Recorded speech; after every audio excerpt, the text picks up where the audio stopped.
mudah-mudahan malam ini adalah malam tanda bahwa Allah masih mencintai kita. Amin amin ya rabbal alamin. Alhamdulillah, Ibu, Bapak sempat kaget ya. Jadi kok di sini mah 23 gitu. Soalnya kesannya 11 gitu. Saya mau bercerita sedikit dari sebuah hadis bahwa suatu ketika Rasulullah SAW naik ke atas mimbar, kemudian beliau mengucapkan 3 kata, satu kata dengan 3 kalimat, dengan 3 kali, amin, amin, amin. Kemudian para jamaah yang saat itu sahabat sebagai para jamaah terheran, bingung kan? Karena Rasulullah, siapa yang berdoa dan apa yang didoakan sehingga engkau mengamininya? Kemudian mendengar hal tersebut, Rasulullah SAW menjawab bahwa saat itu malaikat Jibril datang kepada saya lalu berdoa doa yang pertama, tertutup dan akan masuk neraka orang yang sempat menemui kedua orang tuanya namun dia tidak mengabdikan dirinya untuk memuliakan orang tuanya. Yang sering kita dengar dari kasus tersebut adalah anak durhaka. Betul Ibu Bapak? Anak durhaka merupakan perbuatan dosa yang disebutkan oleh para ulama digolongkan kepada minal kabair, yaitu dosa-dosa besar. Bahkan dalam sebuah hadis dari Al-Hakim disebutkan durhaka kepada orang tua itu hukumannya ia akan mendapatkan hukuman di dunia sebelum dia mendapatkan hukuman di akhirat. Allah Subhanahu wa Ta'ala itu pantang menghukum hambanya sebanyak 2 kali. Namun dalam kasus durhaka kepada orang tua ternyata Allah memberikan pengecualian. Inilah sangat disesali gitu ya, sangat ditakuti gitu. Jadi jangan sampai mudah-mudahan kita semua tidak digolongkan pada anak durhaka kepada orang tuanya. Lalu bagaimana cara kita berbakti kepada orang tua? Tentu semuanya sudah tahu dengan bertutur kata yang baik, dengan berperilaku yang baik, dengan akhlak yang baik, dengan menuruti segala perintah orang tua dengan segala lapang dada, gitu ya. Dengan pokoknya selalu menaati orang tua dan selalu membanggakan orang tua kita sebisa mungkin, gitu. Kemudian lalu muncul pertanyaan, saya gimana dong mau berbakti cuma orang tua saya udah nggak ada, gitu ya. Sudah berbeda alam. Nah, dalam kasus tersebut maka cara berbakti itu berbeda dengan cara berbakti orang anak yang orang tuanya masih ada. Cara berbakti orang yang sudah ditinggalkan oleh orang tuanya adalah dengan selalu melibatkan orang tuanya dalam setiap perbuatan ibadah yang dia lakukan. Contoh, misalkan si fulan dia ingin bersedekah. Nah, ketika dia ingin bersedekah, niatkan dalam hatinya, semoga dengan saya sedekah, pahala sedekah ini bisa sampai kepada orang tua saya yang sudah meninggal dunia. Atau misalkan kita baca Quran, semoga dengan pahala baca Quran ini, pahalanya bisa sampai kepada orang tua kita yang sudah meninggal dunia. Kemudian selain melibatkan orang tua dalam setiap perbuatan baik kita, maka kita harus mendoakan orang tua kita. Karena itu adalah salah satu investasi orang tua, ya. Investasi kepada seorang tua adalah ketika dia berhasil mendidik anaknya sehingga anaknya bisa mendoakannya ketika ia sudah meninggal dunia. Karena 3 amal yang tidak terputus. Anak kalau semua selesai tidak akan beramal beramal dalam satu salat beribadah. Akan ketemu bini bahwa yang salat beribadah. Dan yang ketiga, ya, yang anak yang salat mendoakan kedua orang tuanya. Kemudian para jamaah, lalu apa yang kedua? Ditanya oleh para jamaah kepada Rasulullah SAW. Lalu Rasulullah SAW menjawab, malaikat Jibril berdoa akan masuk neraka dan terbentuklah orang yang ketika mendengar namaku namun dia tidak bersolat pada diriku. Nah, ini kan cuma soal kok bisa dikutuk dan bisa dimasukkan ke neraka.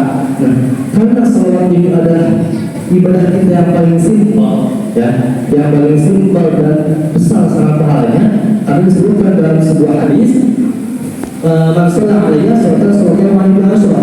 Berhasil kalau sholat pada satu kali, maka akan Allah balas dengan 10 kebaikan.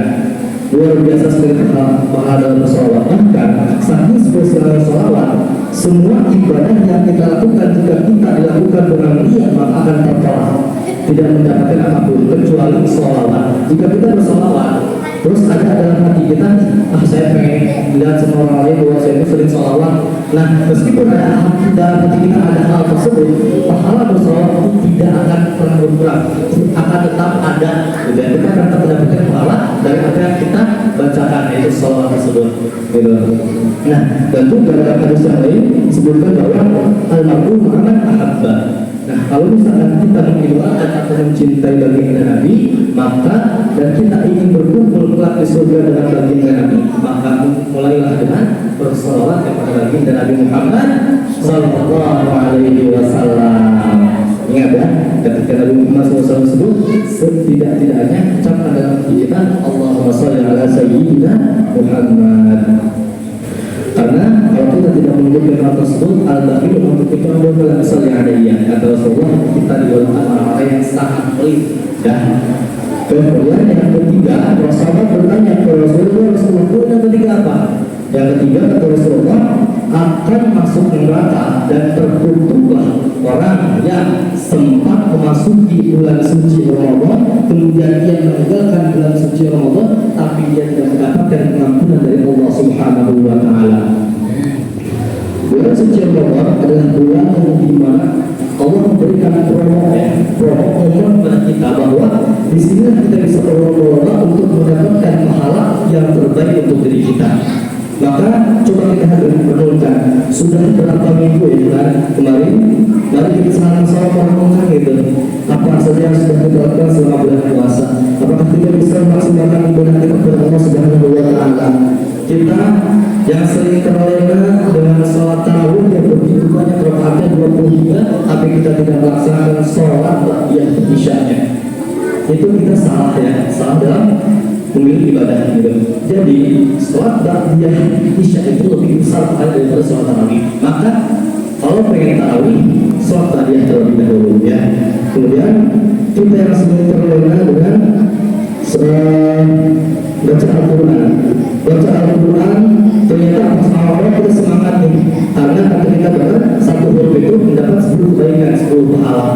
Itu ternyata sampai kesini ibadah kita untuk dalam baca Quran mulai menurun sehingga sampai sekarang kita stuck di 5 juz, tidak naik ya, tidak tamat, gagal lagi gitu. Kemudian banyak sekali yang perlu kita renungkan ketika kita tarawih, khususnya dulu ya, di sini masih mempertahankan 23 rakaat seperti itu, karena hadis yang menyebutkan 11 rakaat itu kebanyakan dhaif.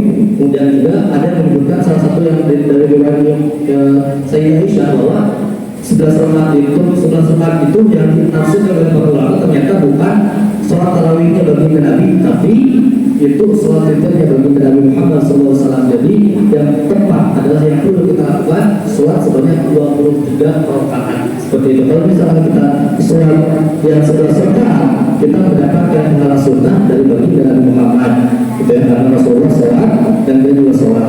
Kemudian kalau misalnya kita pilih 23 rakaat, kita mendapatkan 2 pahala sunnah. Pahala sunnahnya Umar bin Khattab, yang kedua pahala sunnahnya Rasulullah Sallallahu Alaihi Wasallam. Jadi alhamdulillah ya, tetap dipertahankan semangatnya di masjid itu, masya Allah. Ya, sangat senang sekali. Mudah-mudahan di malam ini sampai dengan nanti sebelum lebaran kita masih ada waktu beberapa hari.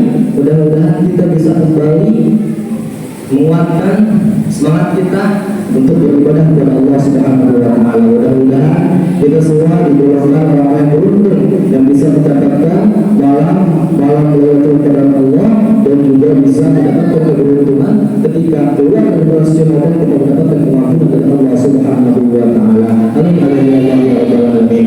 Itu dia mohon maaf yang bisa saya sampaikan. Kurang lebih mohon maaf. Assalamualaikum